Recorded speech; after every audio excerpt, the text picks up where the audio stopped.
Diam-diam suamiku menikah lagi. Assalamualaikum warahmatullahi wabarakatuh. Apa kabar Bunda? Semoga Allah selalu memberikan kebahagiaan. Aku adalah seorang istri yang dibohongi. Tak hanya oleh suamiku, tapi juga mertua dan adik iparku. Aku dan suamiku sudah 10 tahun menikah. Kami punya satu putri cantik bernama Keisa. Dia sudah kelas 3 SD sekarang. Aku merasa rumah tanggaku sempurna. Suami penyayang dan baik, mertua baik, ipar juga baik. Karena sayangku sangat besar ke mereka, aku biayai hidup dan kuliah adik iparku. Alhamdulillah, aku punya kerjaan yang bagus. Gajiku lebih besar dari suamiku. Aku sama sekali tidak keberatan membiayai hidup mereka. Aku juga sudah tidak punya orang tua. Hanya merekalah keluarga yang kupunya. Tapi aku merasa ada yang aneh akhir-akhir ini. Ibu dan adik iparku seperti menyembunyikan sesuatu. Suamiku juga tiba-tiba dinas keluar kota. Tapi sangat sering sekali, bisa 2-3 kali seminggu. Aku merasa ini tidak biasanya. Aku merasa ada yang tidak beres dengan suamiku.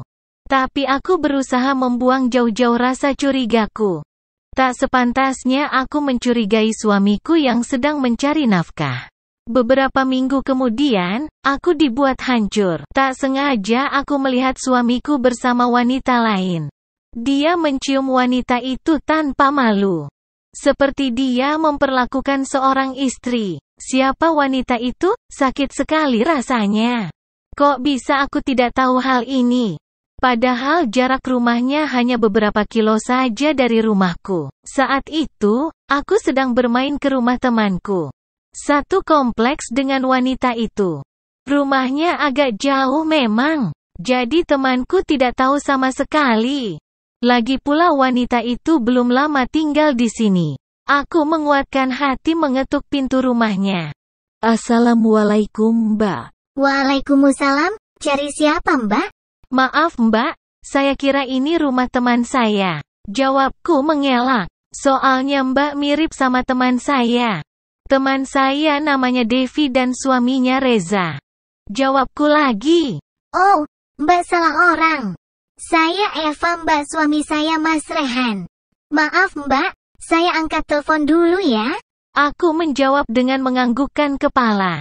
Iya Ma, Mas Rehan baru aja ke bandara. Iya Ma, salam buat Niar ya. Maaf ya Mbak, ada yang mau ditanya lagi Mbak? Tanya wanita itu. Maaf ya, suami kamu yang ini? Aku menunjukkan foto suamiku. Iya Mbak, kok kamu tahu suamiku? Ini foto pernikahan saya dan suami saya. Kamu itu menikahi suami saya. Kenapa kamu mau menikah dengan suami orang? Aku bicara dengan suara bergetar dan air mata menetes. Saya gak tahu Mbak, keluarga suami saya juga gak bilang. Kalau suami saya punya istri, bahkan mereka setuju saja saat kami akan menikah. Saya benar-benar gak tahu kalau Mas Rehan punya istri. Wanita itu menjelaskan keadaannya. Jadi mertua dan adik saya tahu? Tanyaku lagi untuk memastikan. Iya Mbak, mereka tahu semuanya. Kami berdua menangis, menyakitkan. Aku mengajak wanita itu ke rumahku. Aku akan tunjukkan kebenarannya. Aku segera menyetir mobilku ke arah rumah. Sesampainya di sana, suamiku sudah sampai rumah. Aku mengajak wanita itu masuk. Suami, mertua dan adik iparku terkejut. Jadi kamu bohongi aku Mas? Ucap Eva dengan suara keras. Aku terdiam melihat mereka yang terkejut. Sari, aku bisa jelasin. Ucap suamiku berusaha menjelaskan. Apalagi yang mau dijelasin Mas? Aku sudah tahu semuanya. Untuk Ibu dan Niar silahkan kalian keluar dari rumah ini. Aku sangat kecewa dengan kalian. Aku tidak mau melihat kalian di sini. Aku muak sekali dengan mereka semua. Pergi kamu dari sini Mas, aku nggak mau dipoligami. Aku minta cerai. Aku tidak mau dibohongi seperti ini. Selama menjadi istrinya aku selalu baik. Tapi mengapa mereka begitu kejam? membohongi aku seperti ini. Aku tak mau mendengar apapun dari suamiku. Beberapa hari kemudian aku mengajukan gugatan cerai. Tapi, suamiku tak mau bercerai. Bahkan dia ingin mediasi dan balikan lagi. Dia juga berjanji akan meninggalkan Eva. Dia memohon agar aku memaafkannya. Anakku juga meminta agar aku kembali dengan ayahnya.